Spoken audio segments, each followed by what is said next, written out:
వాళ్ళందరూ పూర్తిగా వెళ్లకుండానే ఒక 10 మంది యువకులు కొందరు నాతో చదువుకున్న వాళ్ళు నరసాపురం నుండి వచ్చి, నమస్కారం పార్వతీశం గారు అంటూ జై రమానరమ గోయిందో హర్రే అన్నంత హడావిడిగా వచ్చారు. ఏమిటోయ్ ఈ హడావిడి? అంతా కులాసాగా ఉన్నారా? 3 ఏళ్ల నుండి ఇందులో ఏ ఒక్క ముఖం కనబడలేదు. ఏమైపోయారు? ఏదో పాడు పని చేసున్నా 3 ఏళ్ళు ముఖం చాటేసుకోవడం ఎందుకు అన్నాను నవ్వుతూ. వాళ్ళు పకాలున నవ్వి, మన పార్వతీశం మొత్తం మీద అక్కడికి వెళ్ళినా మారని చిల్లికవల మౌనంగానే వచ్చాడు అన్నాడు నా మిత్రుడొకడు. వాళ్ళందరూ మళ్ళీ నవ్వారు. ఏమిటి, ఏదీ కానివేళ ఇలా కొట్టుకొచ్చారు? పొద్దున వచ్చిన వాన, పొద్దెక్కి వచ్చిన చుట్టం వెంటనే పోరు అంటారు. మీరందరూ ఈ పూట ఇక్కడ తిష్ట వేస్తాను అంటే నేనొప్పుకోను అబ్బాయ్. తర్వాత మీ ఇష్టం అన్నాను. పోనీలేండి, దాని సంగతి తర్వాత ఆలోచిద్దాం. ముందు మిమ్మల్ని చూస్తేనే మా కడుపు సగం నిండింది. మీరు చెప్పిన సామెత అబద్ధమని రుజువు చేయడానికి వచ్చాం. మీరు భోజనానికి వెళ్ళవలను అని లేచారు కాబోలు. మేము మరో ప్రయత్నం మీద వచ్చాం. మీకొక చిన్న హెచ్చరిక చేసి వెళ్దామని. మీరు దేశంలోకి దయచేశారు అన్న వార్త 4 రోజుల క్రితమే నర్సాపురం అంతా దావాగ్నిలా చుట్టబెట్టింది. వార్త వినగానే కోర్టుకెళ్లేటప్పుడు గౌన్లు తలగుడ్డలు ధరించడం మర్చిపోయారు కొందరు. మరికొందరి గురించి మరికొన్ని విన్నాం. ఇంకేవేవో మరికొన్ని మర్చిపోయారు అని. కానీ అవి అధికారికంగా చెప్పలేకుండా ఉన్నాం. అవన్నీ అటుంచి ప్రస్తుత అంశం ఏంటి అంటే, మన హై స్కూల్లో పాత కొత్త విద్యార్థుల తరపున మీకు ఘన సన్మానం చేయడానికి నిశ్చయమైంది. లీడర్లు కూడా బార్ అసోసియేషన్ తరపున ఆ పని చేయబోతున్నారు. ఈ శుభవార్త మీకు అడ్వాన్సుగా చెప్పడానికే మేము ఒక్క పరుగునొచ్చాం. బహుశా సభ రేపే జరగచ్చు, లేదా ఎల్లుండొకటి ఆవలెల్లుండొకటి జరిగి తీరుతాయి.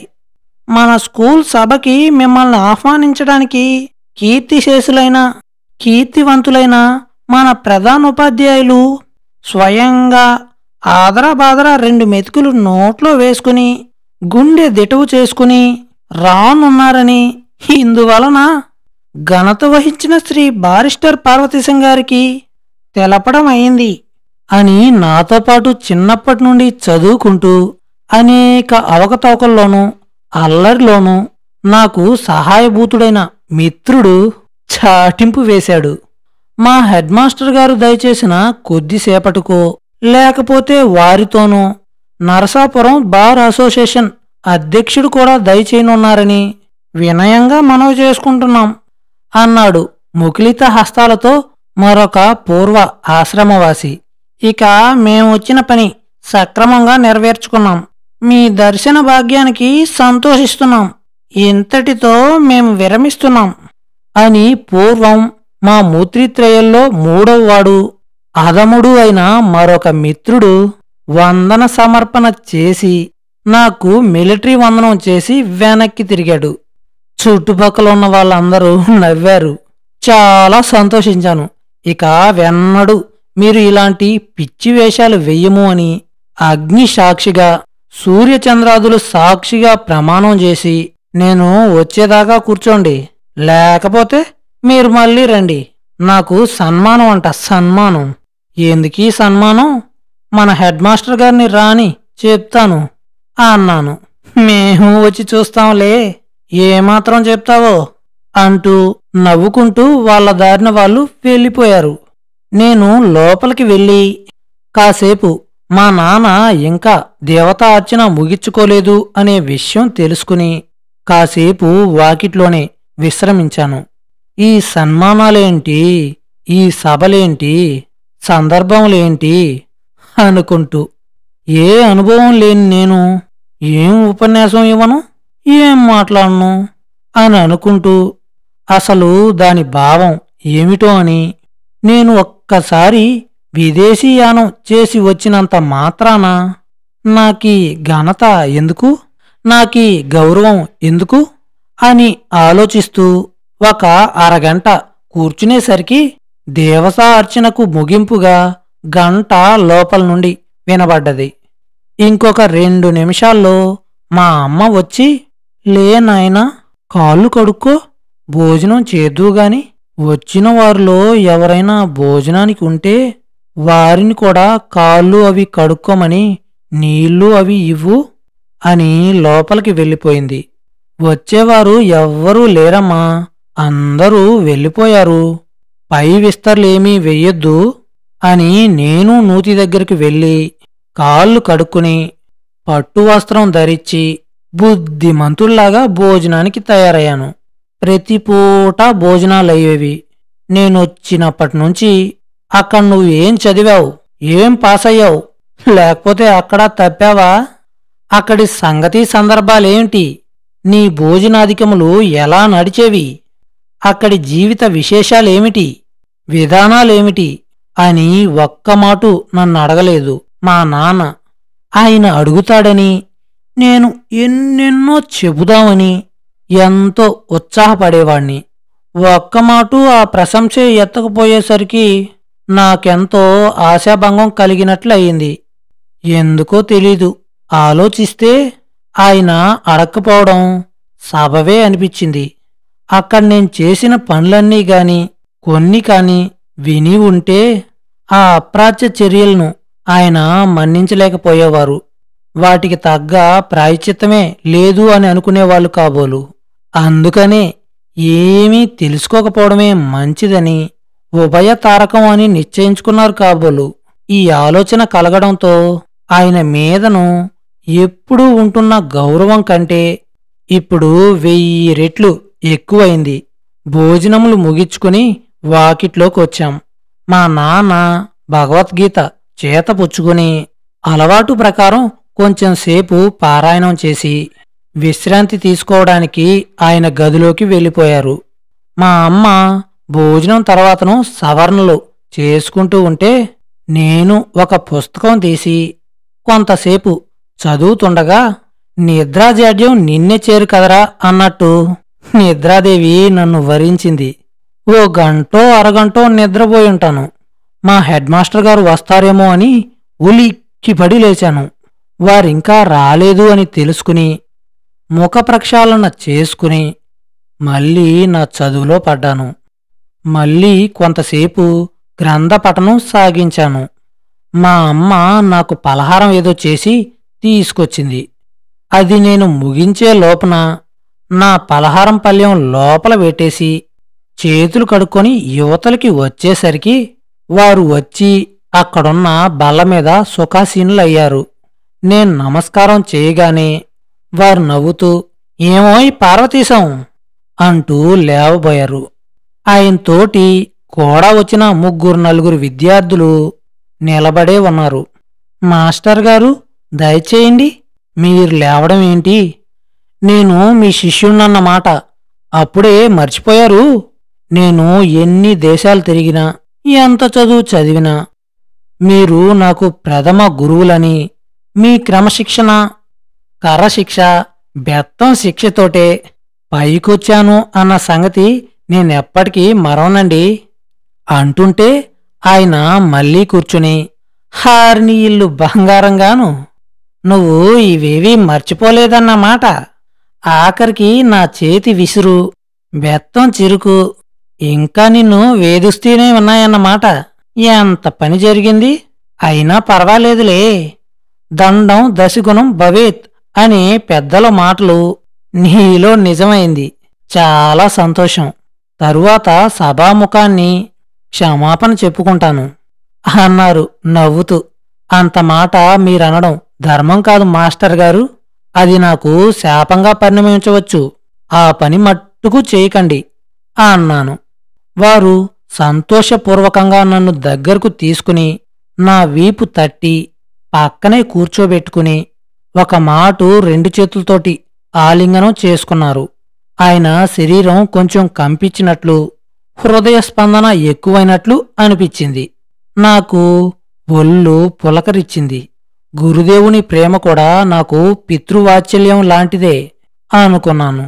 అయితే పార్వతీశం, నీవొచ్చావు అని 3 రోజులై తెలిసినా అనుక్షణం నిన్ను చూడవలను అని ఆతృత పడుతూ ఉన్నా వీలైంది కాదోయ్. నిన్ను చూస్తే నాకు ఎంత ఆనందంగా ఉందో ఎలా చెప్పను. ఆనాడు నీవెవ్వరితోటి చెప్పకుండా దేశాంతరం వెళ్ళావు అని విని అందరూ ఎంత బాధపడ్డా నేను మటుకు చాలా సంతోషించాను. అంటే నువ్వు తప్పక పెద్ద చదువు చదివి క్షేమంగా ఇంటికి తిరిగొచ్చి పెద్ద పేరు సంపాదించుకుంటావు అనే ధైర్యం అప్పట్నుంచి ఉండేది. నేననుకున్నట్టుగానే విద్యలు పూర్తి చేసుకుని క్షేమంగా తిరిగొచ్చినందుకు సంతోషిస్తూ నీవు చాలా పేరు ప్రతిష్టలు సంపాదించుకుంటావు అని ఆశిస్తూ ఆశీర్వదిస్తున్నాను. ఇక నే వచ్చిన పని చెప్పొద్దు మరి. నీవు వచ్చావు అని తెలియగానే స్కూల్ మొత్తం మీ ఊరు వచ్చి పడదాము అన్నంత ఉత్సాహం కలిగింది. అందరకు నేనే వారి ఉత్సాహం తాత్కాలికంగా చల్లబరిచి దాన్ని క్రమబద్ధం చేయవలను అని సంకల్పించి మేమింతమందిమి మీ ఇంటి మీద దాడి చేయడం కంటే విద్యార్థులు ఉపాధ్యాయులు అందరి తరపున నిన్నక్కడికి ఆహ్వానించి గౌరవించి అక్కడ అనగా ఆ దేశపు విశేషాలన్నీ నీ ముఖతః నిండు సభలో వింటే బావుంటుంది అని కొందరు ఉపాధ్యాయులతో చెప్పగా వారు చాలా సంతోషించి నాతోటి ఏకీభవించి ఈ ఏర్పాటు చేశారు. అందుకని ఎల్లుండి సాయంకాలం మన హైస్కూలు ఆవరణలో సభ ఏర్పాటు చేశాం. నీవు పాత విద్యార్థిగా నేటి గౌరవ అతిథిగా వచ్చి నీ అనుభవాలన్నిటినీ లేకపోతే కొన్నిటినో చెప్పి మమ్మల్ని అందర్నీ ఆనందపరచవలనని అందరి తరపున నిన్ను శాసిస్తున్నాను అని అననుగాని తప్పక మరో మాట చెప్పక వచ్చి వచ్చి మమ్మల్ని అందర్నీ ఆనందపరవశుల్ని చెయ్యాలి అని కోరుతున్నాను అన్నారు. అనగానే నేను లేచి నిలబడి నమస్కరిస్తూ, అంత పెద్ద మాటలు అనవద్దు మాస్టర్ గారు. నాకు సన్మానం గౌరవం ఏంటండి? తలుచుకుంటేనే నాకు భయంగా ఉంది. ఊరికే మీరు పెద్దలు 10 మంది కూర్చొని చిన్న గోష్ఠిలా ఏర్పాటు చేసి నన్నేదైనా కొన్ని ప్రశ్నలు వేస్తే నేను చేతనైన సమాధానాలు చెబితే బావుంటుంది అనుకుంటాను. ఉపన్యాసాలు ఇంకా పెద్ద సభలో చేయడం నాకింకా చేతకాలేదు. పైగా ఉపన్యాసం అంటే విద్యార్థులందరూ సరదాగా వచ్చినా 2 నిమిషాలు అయ్యేసరికి విడిగా వారికి తలనొప్పి వస్తుందేమో అని నా భయం. వారికి ఊరికే నా ముఖం ఒకసారి చూపించి మనం గోష్ఠి జరుపుకోవడం బావుంటుంది అని నా భావం అన్నాను. నీ అభిప్రాయం చాలా బాగానే ఉంది గాని అన్ని ఏర్పాట్లు చేసుకున్నాం గనక ముందు ఈ సభ ముగించి తరువాత ఉపాధ్యాయులతో ప్రత్యేకించి గోష్ఠి ఏర్పాటు చేస్తాను. అది కూడా చాలా మంచి పనే. అంచేతను ఎల్లుండి సాయంకాలం 4 గంటలకు బండి తీసుకొని మా విద్యార్థి నాయకుడో లేక ఉపాధ్యాయుడో వస్తారు. వారితో నీవు తప్పక రావాలి. ఇంకా నే వస్తా మరి అని నేను నమస్కరించగా నా భుజాల మీద చెయ్యి వేసి తనతోటి వీధిలోకి తీసుకువెళ్ళి నాకు సెలవిచ్చి వారు బండెక్కి వెళ్ళిపోయారు. ఈ సభేమిటి, సన్మానమేంటి, నాకెందుకొచ్చింది భగవంతుడా అనుకుంటూ ఆలోచిస్తూ కూర్చుండగా మళ్ళీ వాకిట్లో బండాగిన చప్పుడు కావడం, నేను లేచి వీధిలోకి వెళ్ళి వారిని ఆహ్వానిద్దాం అని అనుకుంటూ ఉండగానే వారు లోపలికి రావడం జరిగింది. ఈసారి వచ్చిన వారు 2 ప్లేడర్లు. వారు పలానా అని తెలుసుకున్నాను. నాకంటే బాగా పెద్దలు కావడం చేతను ఎక్కువ పరిచయం లేదు. వారు రావడంతోటే పరస్పరం అభినందనలు చేసుకుని కూర్చున్నాం. వారు వచ్చిన పని వెంటనే వినవిచ్చారు. తమ రాక విన్నాం. మన ప్రాంతాల్లో విదేశీయానం చేసిన వాళ్లలో మీరే ప్రథములు. విదేశాలలో విద్య నేర్చి ఎంఏ బార్ ఎట్లా అయి వచ్చిన వారిలో మీరే ప్రథములు అయి ఉండడం మీరు మాకు అన్ని విధాలా సన్నిహితులు కావడం మాకు గర్వకారణం. ఆవలెల్లుండి మా నరసాపురం బార్ అసోసియేషన్ తరపున మమ్మల్ని గౌరవించి మీరొకసారి దయచేసి మీ విదేశ అనుభవాలు కొన్ని మాకు తెలపవలనని సభ ఏర్పాటు చేసుకుని మిమ్మల్ని స్వయంగా కోరడానికొచ్చాం. మా మున్సబు గారు కూడా స్వయంగా మీ దర్శనానికి రావాలి అని అనుకున్నారు. కాని వారినంత శ్రమ పడవద్దు అని మేం మీతో తప్పక మనవ చేసి మిమ్మల్ని తప్పక తీసుకొస్తాము అని చెప్పి వచ్చాం. నాటి సభకు వారే అధ్యక్షత వహిస్తారు. తమరు తప్పక దయచేస్తారు కదా?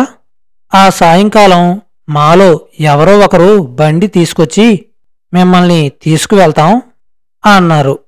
అబ్బెబ్బే, మీకు అంతా అని నేనేదో అనబోతూ ఉంటే వారు లేచి నిలబడి నా మాట పూర్తి కానివ్వక, తమరు మరో మాటు ఏమీ చెప్పక మా ప్రార్థన మన్నించాలి, తప్పదు, సెలవు అని గబగబా వెళ్ళిపోయారు.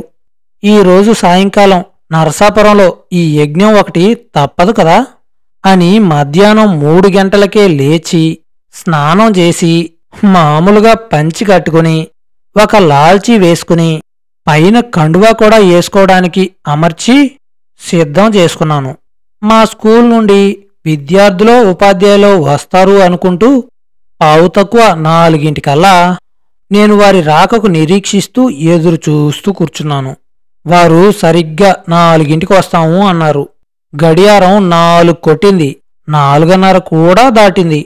నేనేమైనా పొరపాటు పడ్డానా, లేక వారు తేదీ ఏమైనా మార్చుకున్నారా అని అనుకుంటూ, అయినా బండేదైనా వస్తుందేమో చూద్దాము అని వీధి గుమ్మంలోకి వచ్చేసరికి బండి కూడా ఆ క్షణంలోనే వీధి గుమ్మం దగ్గర ఆగింది. బండిలో నుంచి ఒక విద్యార్థి, ఒక ఉపాధ్యాయుడు దిగాడు. మందహాసం చేస్తూ నాకు నమస్కరిస్తూ, మన్నించాలి పార్వతీశం గారు, చాలా ఆలస్యమైంది. తమరక్కడికి దయచేసిన తర్వాతను ఆలస్యం కాకూడదు అని ఎంతో తొందరపడ్డా. సర్దుబాట్లన్నీ అయ్యేసరికి ఈ వేళ అయింది. ఇంకను తమరు డ్రెస్ వేసుకుంటే వెంటనే వెళ్ళిపోదాం అన్నాడు వచ్చిన ఉపాధ్యాయుడు. నా ఆలస్యం ఏమీ లేదు. సుమారు 3 గంటల నుండి మీ రాక కోసం ఎదురుచూస్తూ ఉన్నాను అన్నాను. అతను కొంచెం తెల్లబోయి, మరి డ్రెస్సు మార్చుకోరా అన్నాడు. మార్చుకోవడానికి ఏమున్నది? చాకలు తెచ్చిన పంచ, కండువా, చొక్కా, ఇంకేమున్నాయి అన్నాను. అతను కొంచెం తడబడి, చిత్తం అదేనండి, తమరు వీటిని విడిచేసి వస్తారేమో అనుకున్నానండి అన్నాడు చేతులు జోడించి కంగారుగా. మాస్టారు, బట్టలు విడిచేసి సభకు ఎలా రానండి అన్నాను ఎంతో అమాయకంగా ముఖం పెట్టి. ఆయన ఉక్కిరి బిక్కిరై, చిత్తం చిత్తం అదేనండి అనగా, అంటే తమరు బట్టలు కట్టుకుంటారు అని అనుకోలేదండి అనగా, ఎప్పుడు అదేదో సూటు హ్యాటు వగైరాతో గాని పైకి రారు అనుకున్నానండి అన్నాడు ఎంతో భయంతో. అయితే ఇంట్లో ఏమీ లేకుండా ఉండి వీధిలోకొచ్చేటప్పుడు అమాంతం వాటిని తగిలించుకొని వస్తాను అనుకున్నారా? భలే వారండి, రండి పోదాం అన్నాను. ఆయన భుజం మీద చెయ్యి వేసి వీధిలోకి తీసుకొచ్చాను. పక్కనున్న కుర్రవాడు పైకి నవ్వలేక, నవ్వు ఆపుకోలేక కడుపు పట్టుకుని ఉండ జుట్టుకుపోయి నానాయాతన పడుతూ మా వెనకనే వచ్చాడు. ముందు నన్ను బండెక్కమన్నారు. గౌరవంతో వెనకన కుర్రవాడు, చివరన మాస్టర్ గారు కూర్చున్నారు. ఈ బండిలో నరసాపురం చేరేటప్పటికీ బట్టలకి ముఖానికి కొంచెం జేబుర్రంగు వస్తుంది. అక్కడ ఎడింబరోకు మళ్ళీ మీరేమైనా ముఖ ప్రక్షాధికములు చేసుకుంటారా అని అడిగేవారు ఎవ్వరూ ఉండరు కదా అనుకుని ఒళ్ళు కంపరం ఎత్తినా గత్యంతరం లేక బండిలో ఎక్కి కూర్చున్నాను. బండి 10 గజాలు సాగగానే, అయ్యా పంతులుగారు, కొంచెం పైకి రండయ్యా అన్నాడు బండితోలే సాయబు. నవ్వుకుంటూ కొంచెం ముందుకు జరిగాను. మళ్ళీ కొంచెం దూరం సాగేటప్పటికి తమరి ఇంకా పైకి రావాలండయ్యా అన్నాడు సాయిబు. నాయనా, ఈ కొద్ది పరిచయంలోనే నా మీద ఇంత అభిమానం కలిగి నన్ను పదే పదే పైకి రావాలి అని కోరుకునేవాడవు నువ్వొక్కడివి కనబడ్డావు. చాలా సంతోషం. ఇంకా చాలునా అన్నాను కొంచెం పైకి జరుగుతూ. చాలేండి మహారాజ్ అన్నాడు. ఆరిని ఇల్లు బంగారంగాను నన్నప్పుడే మహారాజును కూడా చేసేశావు అన్నాను. చిత్తం, తమరెప్పుడూ మహారాజులాగానే ఉంటారయ్యా అని నవ్వుకుంటూ ఈలవేసి హుషారుగా బండిని పోనిచ్చాడు. ఆ ఉత్సాహంతో మమ్మల్ని అరగంటైనా కాకుండా నరసాపురంలో మా స్కూలు గుమ్మంలో బండాపి, ఇంకా దిగండి మహారాజా అంటూ నన్ను నా పరివారాన్ని హెచ్చరించి తను కిందకురికి బండి గుర్రం పైకి తేలిపోకుండా నొక్కిపట్టి నిలబడ్డాడు. మేం ముగ్గురము నెమ్మదిగా కిందకి దిగాం. మాకెదురుగుండా మా ఉపాధ్యాయునితో పాటు అందరూ విద్యార్థులు 50 మంది మాకు స్వాగతం తెలపడానికి అక్కడే నిలబడి ఉన్నారు. దిగగానే మా రోజుల్లో నేను చూడని విశేషం ఒకటి కనబడ్డది.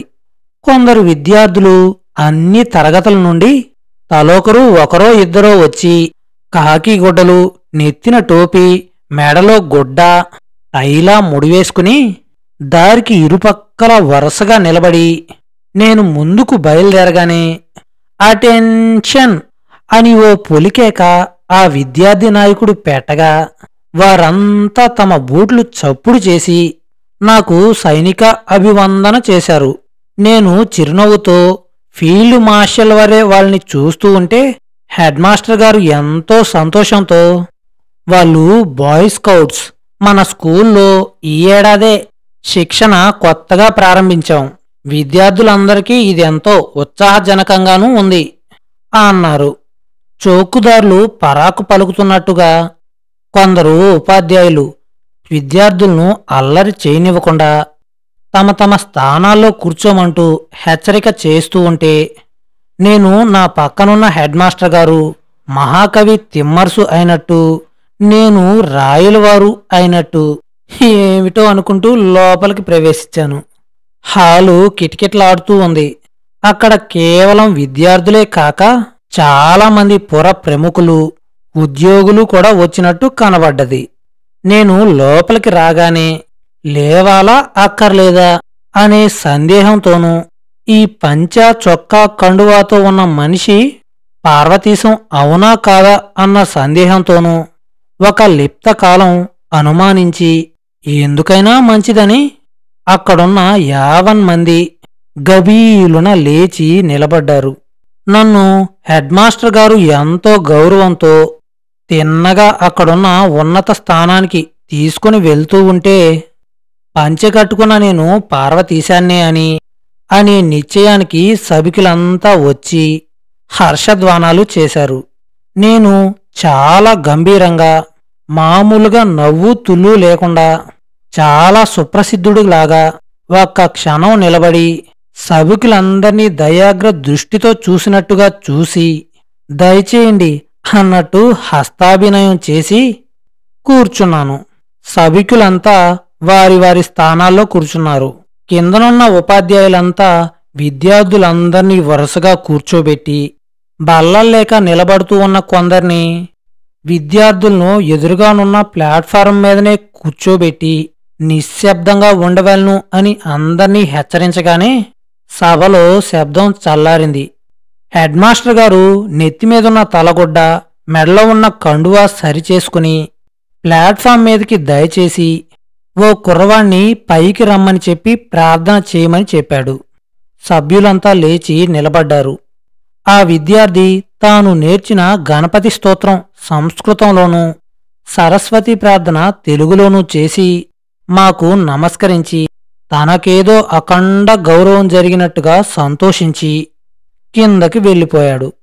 హెడ్ మాస్టర్ గారు లేచి నిలబడి మళ్లీ ఒక మాటు కోటు కండువా సవరించుకుని సభ్యులను చూసి మందహాసం చేసి కొంచెం కంఠం సవరించుకుని సభాయ నమః అని చేతులు జోడించి, మహాజనులారా, విద్యార్థులారా, సోదర ఉపాధ్యాయులారా, ఈరోజు మనకందరికీ చాలా సుదినం. ఇది ఒక అపూర్వమైన, మరవరాని, మర్చిపోని ఒక సంఘటన. మన స్కూల్లో మనవర్ధన విద్య అభ్యసించి ఈనాటికి మన తెలుగువారిలో ఏ ఒక్కరో ఇద్దరో తప్ప తక్కినవారు ఎవ్వరూ చేయలేని సాహస కృత్యం అసాధారణమైన ధైర్యంతో, నేర్పుతో చేయగలిగాడు మన పార్వతీశం. కొన్ని సంవత్సరాల క్రితం అతను నా విద్యార్థి అయి ఉండడం నాకు ఇంత అంత చెప్పరాని ఆనందహేతువు, గర్వకారణంగానూ ఉంది. ఈ సంతోషాతిశయంతో నన్ను మరిచి పూర్వపు చనువుతో వారిని ఏకవచనంతో సంబోధన చేస్తున్నాను. వారు అన్యదా భావించరు అని తలుస్తాను అని నాకేసి చూశారు. నేను మౌనంగా ఒక నమస్కార బాణం మందహాసంతో జోడించి వారి వైపు విసిరాను. ఆయన అది అందుకున్నట్టు ప్రతిహాసం చేసి, మన పార్వతీశం గారు, నేను మనవి చేసినట్టుగా పరాపేక్ష లేకుండా, ఎవ్వరి సహాయం లేకుండా అంత పిన్న వయసులో ఇన్ని వేల మైళ్ళు సముద్ర ప్రయాణం చేసి మన ప్రభువుల స్వదేశమైన బ్రిటన్లో అంతర్భాగంగా ఉంటున్న స్కాట్లాండ్ వరకు వెళ్ళి ఎడింబరో విశ్వవిద్యాలయంలో ఎంఏ బార్ ఎట్లా ప్రథమ తరగతిలో ఉత్తీర్ణత సాధించి వచ్చారు అనే విషయం మీరందరూ వినే ఉన్నారు, ఆనందించి ఉన్నారు. ఇప్పుడు ఒక ఘోరమైన, భయంకరమైన మహాసంగ్రామం ఐరోపాలో జరుగుతున్న విషయం మీ అందరికీ తెలిసిందే.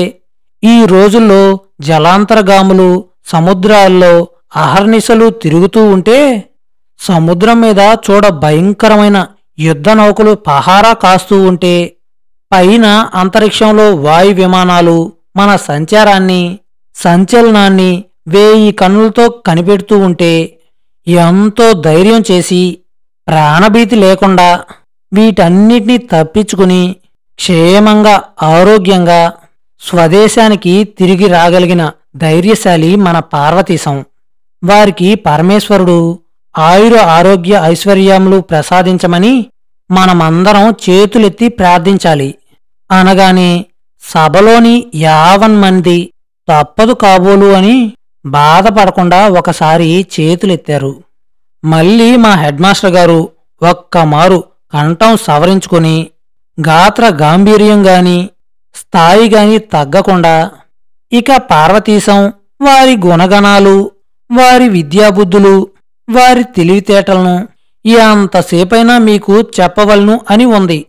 కాని ఇప్పటికే కాలాతీతం అయినందువల్ల నా పరిచయ వాక్యాలు ఇంతటితో ముగించి, మన పార్వతీశం గారు లేచి వారి అనుభవాలను మనకు తెలపవలను అని కోరుతూ, సభా ప్రారంభం అనుకున్న దానికంటే చాలా ఆలస్యమైనందుకు మన్నించవలను అంటూ నేను విరమిస్తున్నాను అని కుర్చీలో కూర్చుని వారు పడ్డ శ్రమకు మొకాన వడిలిన భయంతో కూడిన శ్వేత బిందువులను తుడుచుకుంటూ ఉంటే, కిందనున్న సభికులు హర్షధ్వానాలతో సభ మొత్తం మారు మోగిపోయేలా హర్షధ్వానాలు చేశారు.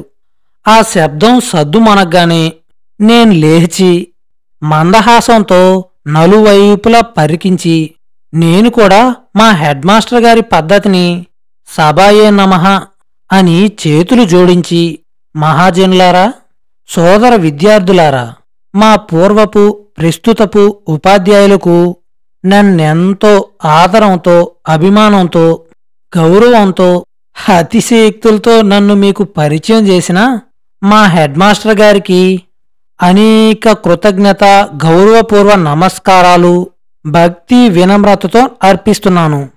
మొన్నవారు మా ఇంటికి స్వయంగా దయచేసి నన్ను ఇక్కడికి రమ్మని ఆహ్వానించినప్పుడే నేనెంతో సందేహిస్తూ అంగీకరించాను. ఎందుచేతనంటే, నేను మీలాగనే ఈ స్కూల్లో చదువుకున్నవాణ్ణి. నా విద్యాభ్యాసం కూడా ఇప్పుడున్న గురువుల దగ్గరే. అప్పుడప్పుడు వారి ఆగ్రహంతోటో అనురాగంతోటో తగిలించిన చొరకలు ఇంకా మరవలేదు కూడాను. నేను ఆ రోజుల్లో చాలా అల్లరి చేసేవాణ్ణి అన్న విషయం శిక్ష పొందినప్పుడు కాకపోయినా తర్వాత తెలుసుకోగలిగాను. ఆనాడు నేను, నా సహ విద్యార్థులు చేసిన చిలిపి చేష్టలు అప్పుడప్పుడు జ్ఞాపకం వస్తూ ఉండేవి. ఇవన్నీ మా ఉపాధ్యాయుల సహనానికి ఎంత పరీక్షగా ఉండేవో తరువాతను ఎప్పటికో గాని తెలుసుకోలేకపోయాను. ఆనాటి అల్లరి చేష్ట ఒకటి ఈనాటికి నాకు జ్ఞప్తిక వస్తూ ఉన్నది. ఒక రోజున ఒక విచిత్రమైన సంఘటన జరిగింది. ఆ రోజున నేను బడికి వచ్చేసరికి 40-50 మంది విద్యార్థులు వీధిలో ఉండే చాకల గాడిదల్ని రెండిటిని ఎలాగో కష్టపడి పాఠశాల ఆవరణలోకి మళ్లించి తలుపులు బంధించి వాటిని అటూ ఇటూ పరుగులెత్తిస్తున్నారు. అవి హడలిపోయి బయటికి పోయే మార్గం లేక చాలా కంగారుగా ఓండ్రబెడుతూ పరిగెత్తుతున్నాయి. ఇంతలో నేను మరికొందరు స్నేహితులతో వచ్చాను. తలుపు మూసి ఉండడము, లోపల హడావిడి చూసి నా పిలుపు విని తలుపు తీసేవాళ్ళు ఎవ్వరూ లేక కాంపౌండు గోడలు దూకి రంగంలోకి దూకాం. అక్కడ కుర్రవాళ్లను ఏంట్రా ఈ గొడవ అని అడిగి తెలుసుకుని ఆ ఆటలో మేం కూడా ఉత్సాహంగా ప్రవేశించాం. ఎంతసేపటి నుండి గాడిదల చేత కథాగత్ర చేయిస్తున్న కథానాయకుణ్ణి పిలిచి, ఇలా కాదురా అబ్బాయి, సరి అయిన పద్ధతి నేను చెప్తాను విను అనేసరికి వాళ్ళందరూ చప్పట్లు కొడుతూ చెప్పండి చెప్పండి అంటూ అమితోత్సాహంతో మళ్ళీ మాస్టర్ రాకుండా త్వరగా తెమల్చండి అని మమ్మల్ని హెచ్చరించారు. అయితే మీరెవరైనా వెళ్ళి గట్టివి 2 తాళ్లు సంపాదించండి, ఈ గాడిదలను కట్టేసి సర్కస్ చేయిద్దాం అన్నాను. 2-3 పిల్లవాళ్ళు తాళ్ల కోసం పరుగు పెట్టారు. ఓ కుర్రవాడు మటుకు తాపీగా అక్కడే నా కేసి చూస్తూ నిలబడి ఒక మాట మనం చెప్పగానే విని, అవి సర్కస్ ఎలా చేస్తాయండి అన్నాడు. ఏడ్చినట్టే ఉన్నాయి నీ తెలివితేటలు, చూస్తూ ఉండు, వీటిని ఎలాగో తీసుకొచ్చారు గనుకను, ఇవాళ పంచమి గురువారం గనుకను వాటికి శిక్షణ ఇవాటి నుండే ప్రారంభిద్దాం. ముందు నువ్వెళ్ళి కాస్త సిరా తీసుకొచ్చి వాటి తోకలకు గాని ముఖానికి గాని పట్టిస్తే మన గాడిదలు అన్న సంగతి మనకు గుర్తుంటుంది. ఈవేళకు మళ్ళనే రోజూ వాటిని శ్రమపడి బల్లోకి తీసుకొస్తే ఓ గంట పొద్దున, వీలైతే ఓ గంట సాయంకాలం కూడా వీట్లకి సర్కస్ విద్య నేర్పుదాం. అది మనకు సరదాగానూ కాలక్షేపంగానూ ఉంటుంది. ముందు అది చాకల మూటలు మోయకుండా ఏదైనా సర్కస్ కంపెనీలో చేరి దర్జాగా బ్రతికే అవకాశం కల్పించిన వాళ్ళం అవుతాం. ఏమంటావ్ అన్నాను.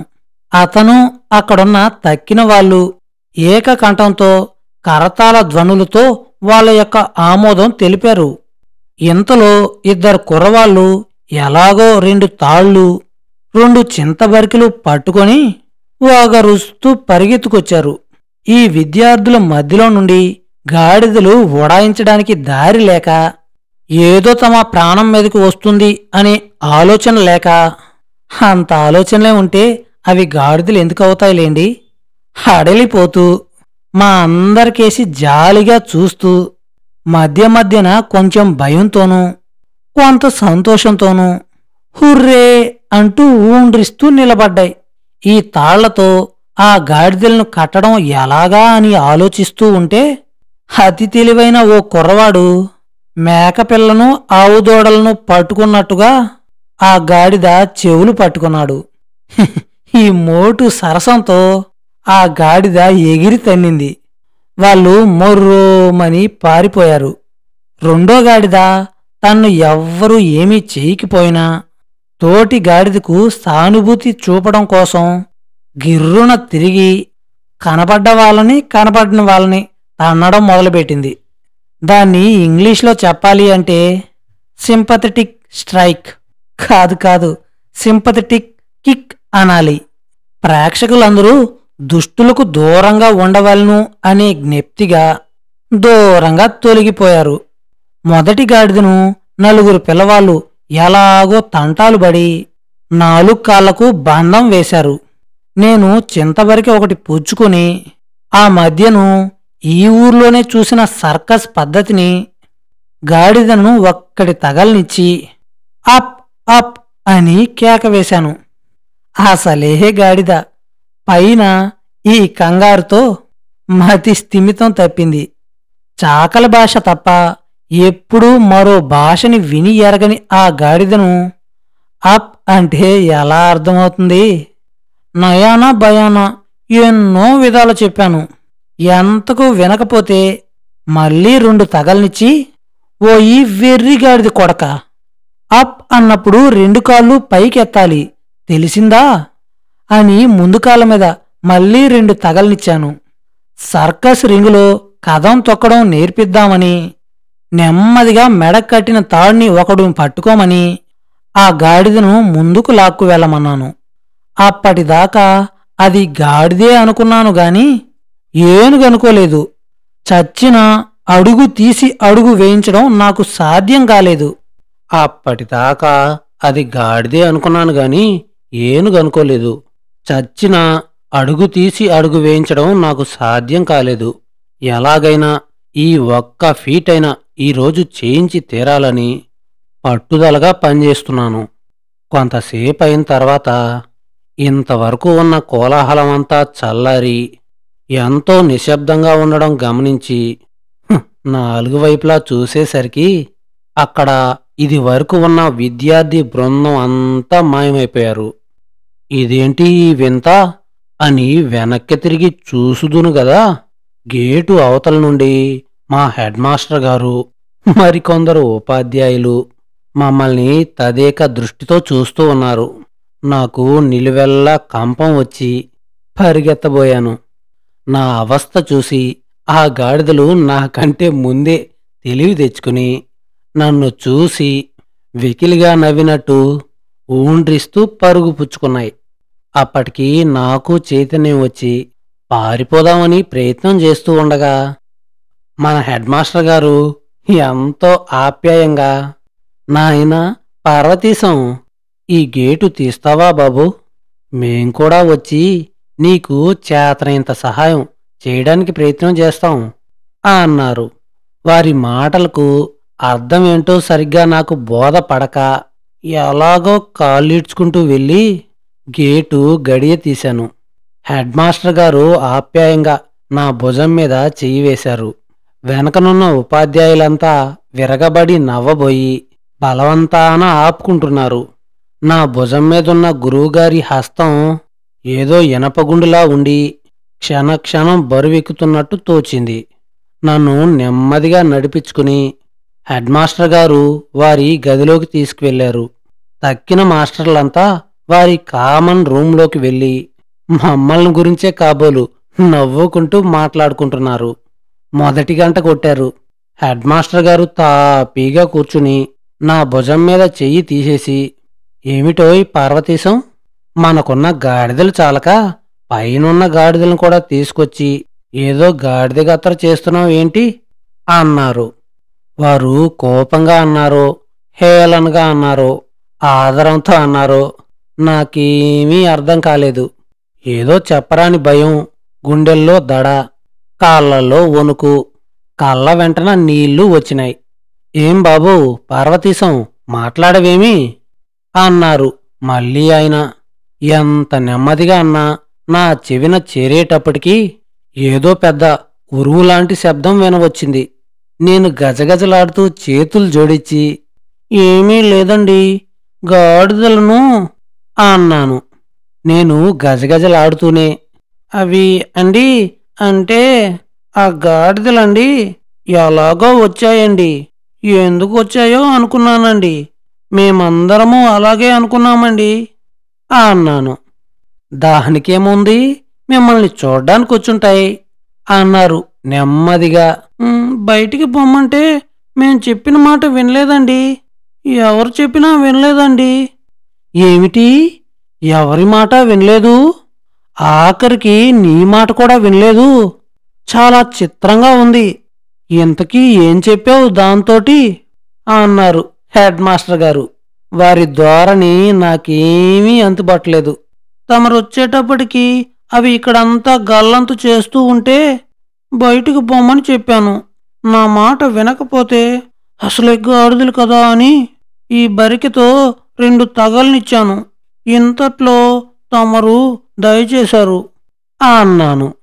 ఆహా, అలాగా, అంతేనన్నమాట, ఇంకేం చేయలేదన్నమాట. ఓ గాడిద కాళ్లకు బంధాలు వేసినట్టుందే. కొంపతీసి అవే బంధాలు వేసుకుని వచ్చాయా లోపలికి అన్నారు హేళనగా. లేదండి పాపం, బంధాలు వేసుకోవడానికి వాటికెలా చేతనవుతుంది? మన కుర్రవాళ్లే ఎవరో వేశారండి. అవి కాంపౌండ్ అంతా గంతులు వేస్తూ మొక్కలన్నీ పాడు చేస్తూ ఉంటే నేనే బంధం వేయమన్నాను. పాపం 4 కుర్రవాళ్ళు వద్దు మర్రో అని ఆ గాడిదలు తంతూ ఉన్నా లక్ష్య పెట్టకుండా బంధం వేశారు. వాటిని మీకు ఒప్పచెప్పడమో లేకపోతే బంట్రోతు వీరాస్వామి ద్వారా దొడ్డికి తరలించడమో చేద్దాం అనుకున్నామండి. అంతేనండి, పొరపాటేనండి, తప్పేనండి. ఆ మధ్యన ఈ ఊరొచ్చిన సర్కస్ చూశానండి. అందులో వాడు గుర్రాలు, గాడిదలు ఇంకా ఎన్నో జంతువుల చేత ఎన్నో తమాషాలు చేయించాడండి.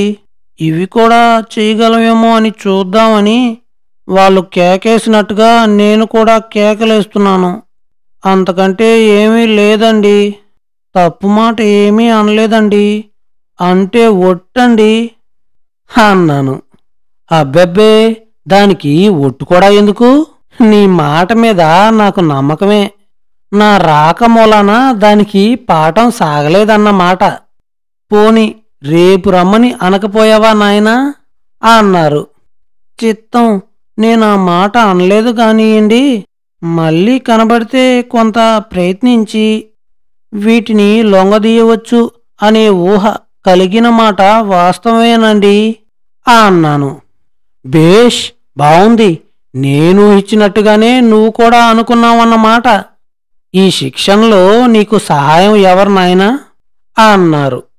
ఒకరేమండి, ఇక్కడున్న 100 మంది విద్యార్థులు నాకు సహకరించిన వాళ్ళేనండి. ఏమిటి, నేనొచ్చేటప్పటికి నీవు తప్ప ఇంకెవ్వరూ లేరే? అంతకుముందు 100 మంది దాకా ఉన్నారా? అయితే ఆ కొత్త గాడిదల మాట ఎలాగున్నా ఈ పాత గాడిదల సంగతేంటో తేల్చాలి. నీ సహాధ్యాయులు ఎవరో చెప్పమ్మా అన్నారు. నా ప్రాణాలు నిలువునా పోయినాయి. ఎవరని చెప్పను? నాకేమీ తోచలేదు. ఆ మాటే వారితో మనవి చేసుకున్నాను. బాబు, నేనేమీ చెప్పలేనండి. నేనొచ్చేసరికి ఎవరో కుర్రాళ్ళు ఈ గాడిదలను తరుముతున్నారండి. అలా కాదర్రా, ఇలా సర్కస్ చేయిద్దామని నేనన్నానండి. వాళ్ళందరూ నా చుట్టూ మూగారు. అందులో ఎవరని చెప్పగలను అన్నాను. అవును పాపం, కష్టమే. అంతమంది నిజంగా ఉంటే అన్నారు. నిజమేనండి, ఎంత ఒట్టు పడితే అంత ఒట్టండి. నేనెప్పుడూ అబద్ధం ఆడనండి. అలవాటు లేదండి, అసలు చేత కాదండి అన్నాను 2 చేతులు జోడించి. మళ్ళీ వారొక పెద్ద నవ్వు నవ్వి, ఓరి వెర్రి పార్వతీశం, ఎంత అమాయకుడివిరా. నిన్ను చూస్తే జాలి వేస్తుంది. నా విధి నేను తప్పకూడదు కదా. నీ చేతిలో బెత్తం ఇలాగిచ్చి 2 చేతులు జాపమ్మా అన్నారు. నేను హడలిపోతూ 2 చేతులు చాపాను. 2 చేతుల మీద 2 4 దెబ్బలు పడ్డాయి. వారి ముఖం చూడలేక, పొంగి వస్తున్న కన్నీర్ని ఆపుకోలేక గట్టిగా కళ్ళు మూసుకున్నాను. ఇంకా వెళ్ళు నాయనా అన్నారు. ఆ మాట అంటూ ఉంటే ఆయన కంఠం కొంచెం కంపించింది.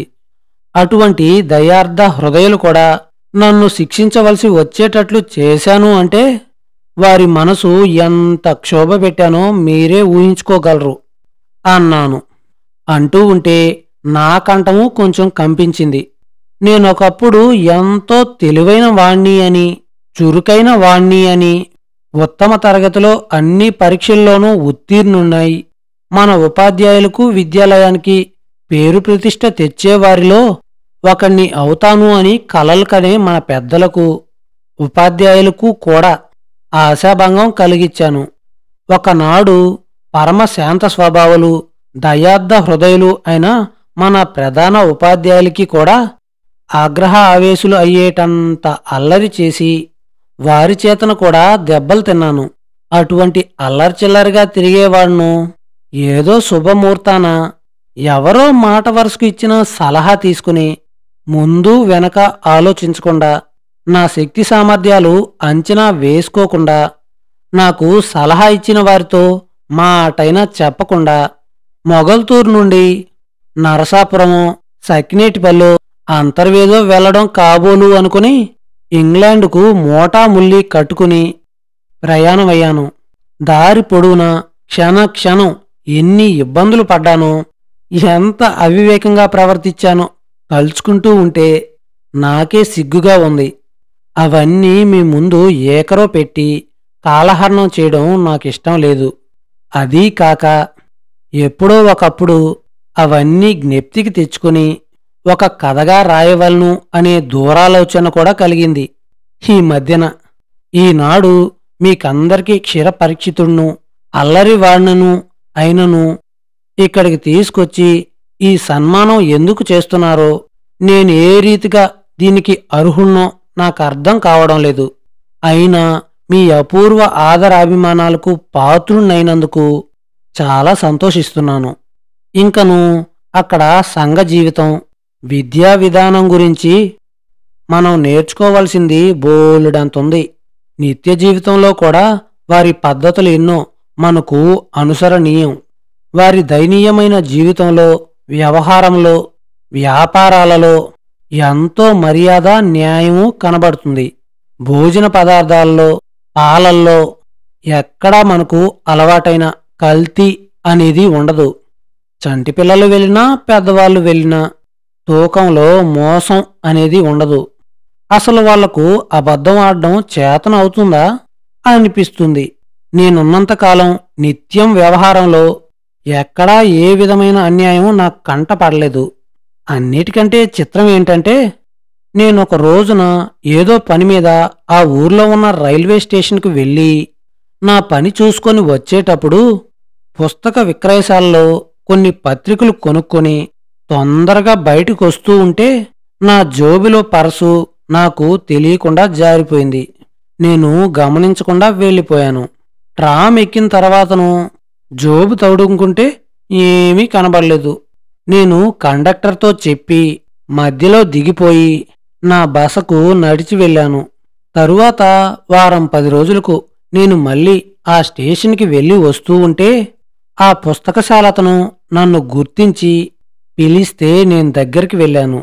మళ్ళీ అక్కడ కొత్తగా కనబడిన పత్రికేదో కొని డబ్బులిచ్చి రాబోతూ ఉంటే, మీకు ఈ రోజున ఒక చిన్న బహుమతి చెయ్యాలి అని ఉంది అన్నారు. ఈవేళ వద్దులే, నా పుట్టినరోజు వచ్చినప్పుడు, నేను పెళ్లి చేసుకునేటప్పుడు నీకు చెప్తాను, అప్పుడిద్దుగానిలే అని పోబోతూ ఉంటే నన్ను బలవంతాన ఆపి, ఈ బహుమానం చాలా స్వల్పం, మీరు చెప్పిన ఆ శుభ సమయంలో వచ్చినప్పుడు నా తాహతును బట్టి అప్పుడు వేరే ఇచ్చుకుంటానులేండి, ప్రస్తుతానికి ఇది మీ దగ్గర ఉంచండి అంటూ నా పర్సు, అంటే ఆనాడు నేను పారేసుకున్నదాన్ని నా చేతిలో పెట్టాడు. అందులో చిల్లర్తో సహా ఒక్క పెన్నీ కూడా తేడా లేకుండా ఉంది. నేను ఆశ్చర్యపోయాను. ఇదేమిటన్నాను. ఆనాడు తమరేదో ఉత్సాహంతో వెళ్ళిపోతూ దీన్నిక్కడ పారేసుకున్నారట. ఒక పోటర్ తీసుకుని వచ్చి నా చేతికిచ్చి, మీ ఆనవాళ్ళు చెప్పి మీరు వస్తే ఇచ్చేయమని చెప్పారు. అప్పటినుండి మీ రాకకు నిరీక్షిస్తూ ఉన్నాను అన్నాడు నవ్వుతూ. నేను సంతోషంతో థ్యాంక్యూ అని, ఆ పోటర్ ఎవరండి, ఎక్కడుంటారు అన్నాను.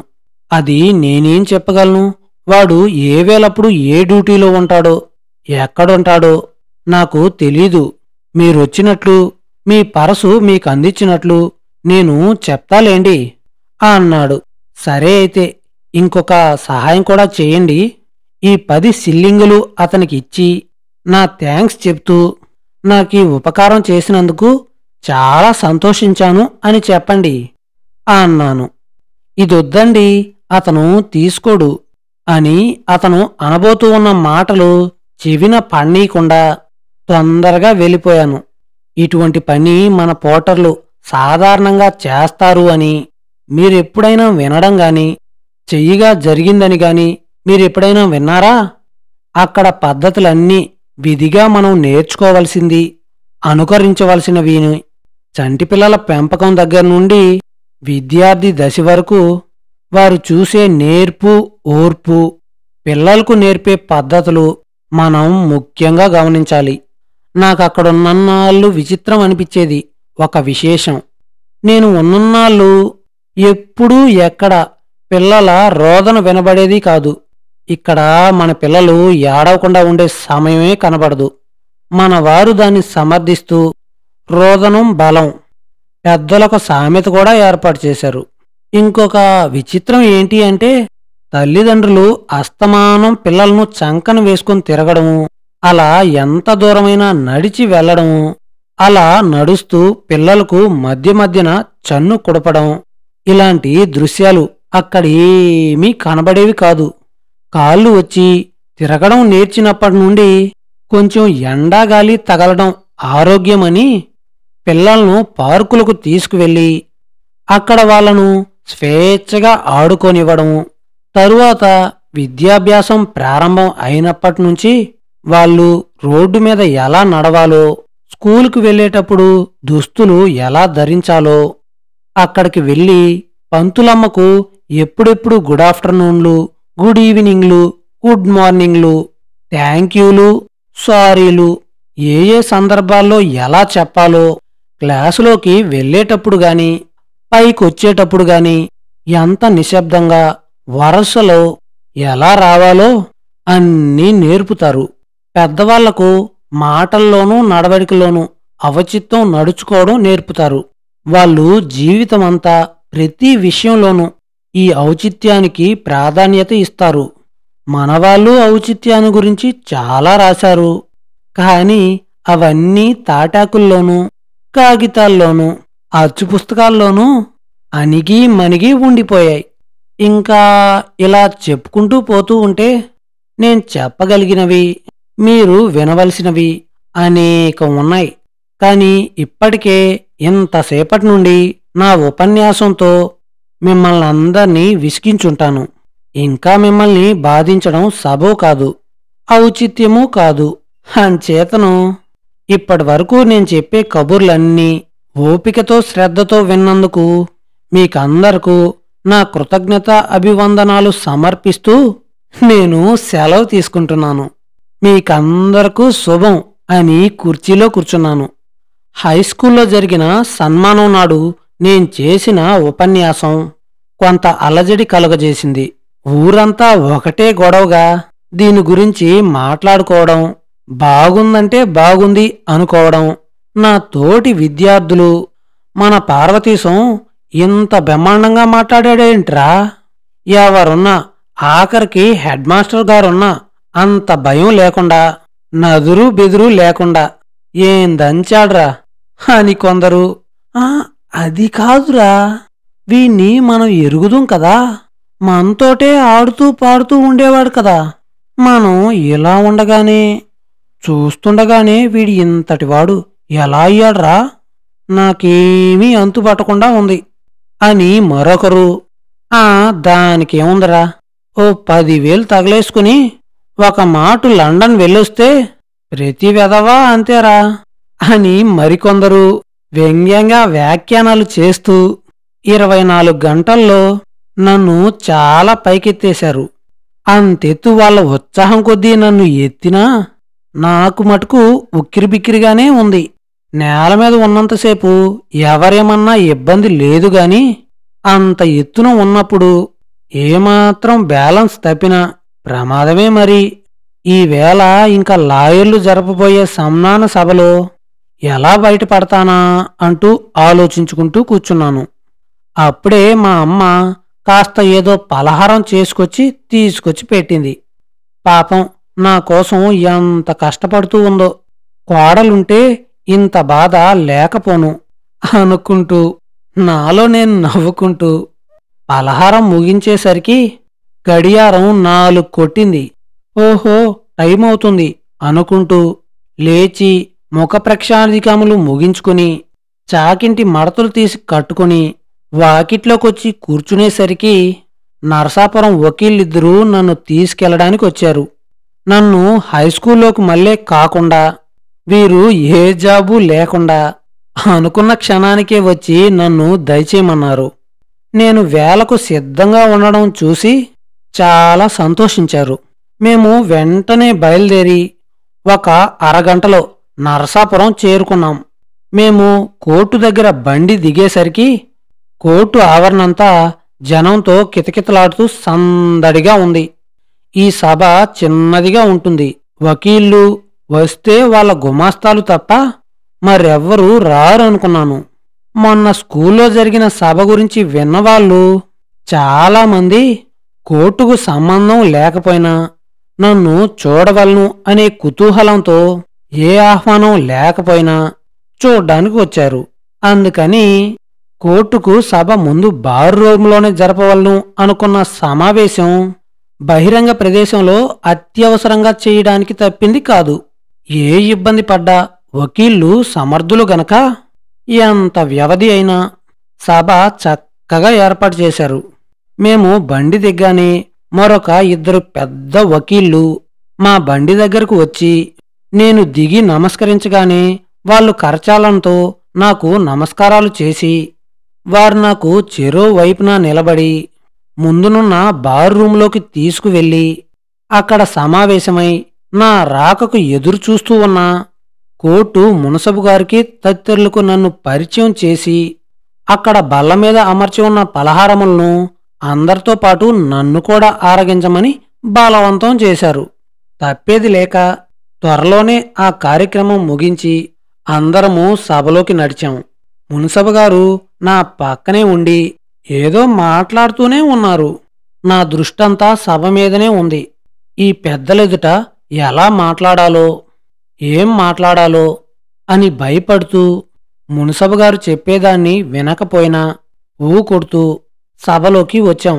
రాగానే మమ్మల్ని 2 కుర్చీల్లో ఆసీనుల్ని చేసి బార్ సంఘం కార్యదర్శి గారు వేదికపైకి వెళ్ళి సభాధ్యక్షులు పూజ్యులు అయిన మునసబు గారిని, నేటి ఉపన్యాసకులు గౌరవనీయులు అయిన మన పార్వతీశం గారు, బార్ ఎట్లా అయిన వారిని వేదిక మీదకి దయచేసి ఆసనములను అలంకరించమని కోరారు. అంత వినయ విధేయతలతో వారంతటి వాళ్ళు ప్రాధేయపడుతూ ఉంటే మనం వెంటనే వేదికను అలంకరించకపోవడం మర్యాద కాదు అని మునసబు గారిని అనుసరించి నేను పైకి వెళ్ళాను. మేం వెళ్ళగానే ఒక ప్లీడరు గుమాస్తా గారిని పైకొచ్చి ప్రార్థన చేయమన్నారు. వారు 4 పద్యాలు రాగవరసన నాటక రీతిలో పాడి సభికులను ఆనందింపజేసి కిందకు వెళ్ళిపోయారు. ఇంకా సభా కార్యక్రమం యథావిధిగా జరిపించమని మునసబు గారితో మనవి చేసి కార్యదర్శి గారు వేదికి దిగి వెళ్ళిపోయారు. మునసబు గారు లేచి టీవీగా నిలబడి 2 పక్కలకు ఉన్న కండువా మడతలు 2 చేతులతోటి పట్టుకుని ఒక్క మాటు గొంతు సవరించుకుంటూ సభలో ఉన్న వాళ్ళందర్నీ కలయజూస్తూ, మహాజనులారా, నేడు చాలా సుదినం. మీరందరూ ఇంత ఉత్సాహంతో ఇక్కడికి ఎందుకొచ్చారో నాకు తెలుసు అనగానే ఎవరో ఒక తుంటరి, నిజంగా అయితే ఎందుకొచ్చామో చెప్పండి అన్నాడు. అదేనయ్యా చెప్పబోతున్నాను. మన ప్రాంతాల నుంచి ప్రథమంగా సాహసోపేతంగా విదేశాలకు వెళ్ళి అక్కడ విద్యాభ్యాసం చేసి విజయవంతంగా ఎంఏ బార్ ఎట్లా పరీక్షలో ప్రథమ శ్రేణిలో ఉత్తీర్ణులై ఇంత మహాభయంకరమైన ఐరోపా సంగ్రామం జరుగుతూ ఉండగా నిర్భయంగా క్షేమంగా మన దేశంలో మన ప్రాంతమునకు సురక్షితంగా తిరిగి వచ్చిన మన పార్వతీశం గారిని చూసి ఆనందించి అభినందించడానికి మీరు మేము ఇక్కడ సమావేశమయ్యాం. వారు చాలా యువకులు, ఎప్పుడూ మన తాలూకా కూడా విడిచి వెళ్ళనివారు. ఇంత సాహసము ఊహాతీతమైన విషయం. ఇంత పిన్న వయసులో కొన్ని వేల మైళ్ళ దూరంలో, దేశం కాని దేశంలో, స్వదేశానికి, కన్న తల్లిదండ్రులకు, ఇతర బంధువర్గానికి దూరమై, మన కట్టు మన బొట్టు, మన ఆచార్య వ్యవహారాలు లేని చోట, ఏ బెంగ భయం లేకుండా 3 సంవత్సరాలు ఈయనక్కడ సుఖంగా నిశ్చింతగా ఎలా కాలక్షేపం చేశారా అని అనుకుంటూ ఉంటే నాకే భయం వేస్తుంది. ఇది చాలా అపూర్వమైన విషయం. ఇది వారి ధైర్యస్థైర్యాలకు, మనోనిశ్చలతకు, కార్యదీక్షకు ఉదాహరణ. అందుకని మన మధ్యకు వారిని ఆహ్వానించి అభినందిస్తూ ఆశీర్వదించడం మన ప్రథమ కర్తవ్యం. కనీస ధర్మమును. వారు ఇన్ని సంవత్సరాలు ఆ దూరదేశాల్లో ఉండి కూడా మన వేషభాషలను మరవకుండా దయచేయడం చూస్తే మన ధర్మమును, మన సంస్కృతిని, మన జాతీయతను నిలబెట్టగలరు అనే ధైర్యం నాకు వారిని చూడ్డంతోటే కలిగింది. ఆ విషయంలో మనకు వారు ఆదర్శ పురుషులు కాగలరు అని ఆశిస్తున్నాను. మనం వారి వల్ల వినవలసింది, తెలుసుకోవలసినవి, తెలుసుకుని ఆచరించవలసిన విషయాలు అనేకములుంటాయి. అందుకని ఇంక నేను అతిగా మాట్లాడుతూ కాలక్షేపం చెయ్యకుండా చిరంజీవులు శ్రీ పార్వతీశం గారిని వారి అనుభవాలు, అభిప్రాయాలు, ఆదర్శాలు చెప్పవలసిందిగా కోరుతూ ఇంతటితో ఉపన్యాసం ముగిస్తున్నాను అని వారు కోటు వగైరాలు సవరించుకుని కుర్చీలో సుఖాసీనులయ్యారు. జనసమూహం కరతాళ ధ్వనులు చేశారు.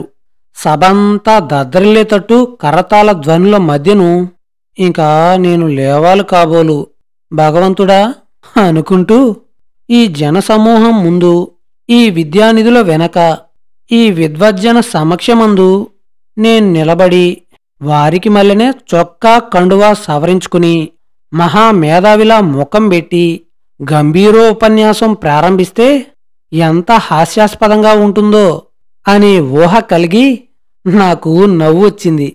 సభలో శబ్దం సద్దుమణిగే వరకు అలాగే కూర్చుని మళ్లీ ముఖంలోకి గాంభీర్యం తెచ్చుకుని లేచి నిలబడ్డాను. నేను లేవగానే జనం మళ్లీ కర్తాల ధ్వనులు చేశారు. దాంతో మళ్లీ సిగ్గుపడి నన్ను ఆవహిస్తూ ఉన్న పిరికితనాన్ని వెనక్కి నెట్టి సభాయే నమః అన్నాను. దాంతో పూర్తిగా సభలో నిశ్శబ్దం ఏర్పడ్డది. మొన్న హైస్కూల్లో నాతోటి, నా వెనక చదువుకున్న విద్యార్థులతోటి, నాకు విద్య నేర్పిన ఉపాధ్యాయుల ఎదుటను నిలబడి మాట్లాడ్డానికే గజగజలాడిపోయాను. ఏదో నాకు తెలిసిన కబుర్లు 2 చెప్పి బయటపడ్డాను. ఈనాడు మహావిద్వాంసులు, న్యాయశాస్త్ర నిష్ణాతులు, వయసులోనూ అనుభవంలోనూ పండిన పండితుల యందు నిలబడి నేనేం చెప్పను? ఏ విషయాన్ని గురించి మాట్లాడ్డానికి నాకు అర్హత ఏమున్నది? మీకంటే అధికంగా నాకు తెలిసిందేమిటి అని ఇందాకటి నుంచి నన్ను నేను ప్రశ్నించుకుంటూ కూర్చుని ఉంటే ఏమీ లేదోయ్.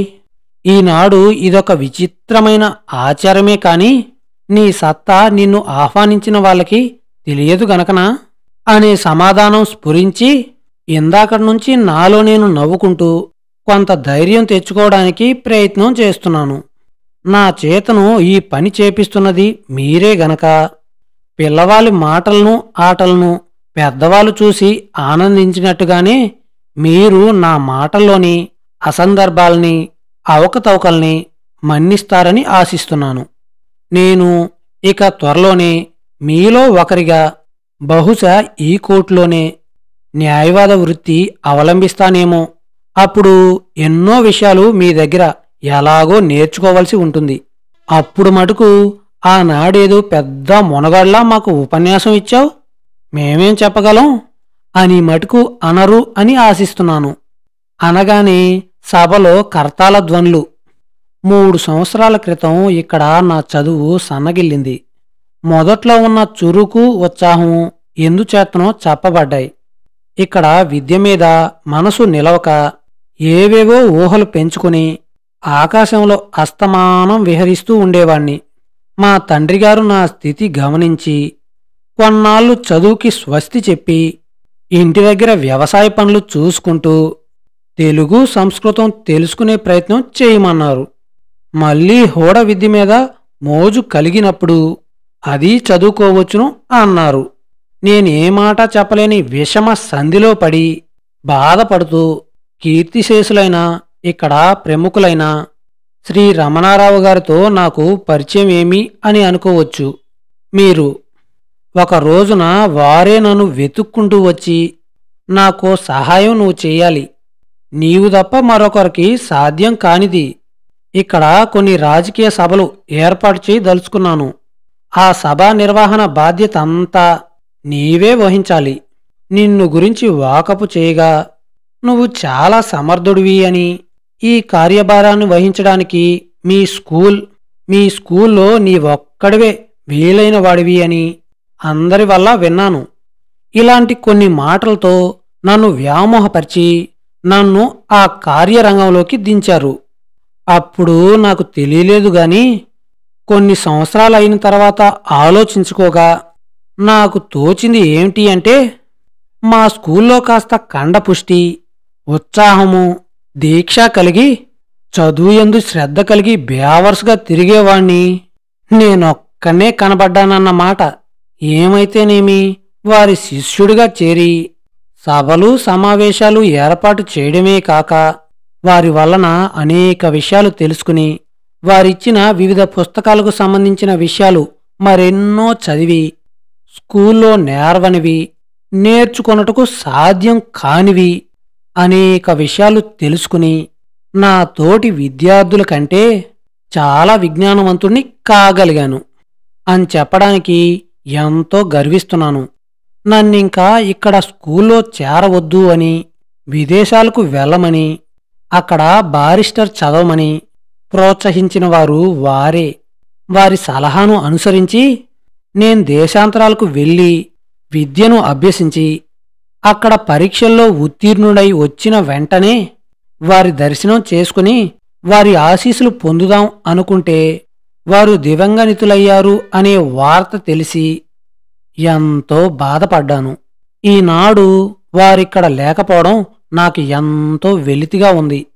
అయినా వారికంటే వయోవృద్ధులు, విజ్ఞానవేత్తలు, న్యాయమూర్తులు అయిన మన సభా అధ్యక్షుల్ని చూడగానే నా పిరికితనం పరారీ కాగా కొంత ధైర్యం తెచ్చుకున్నాను.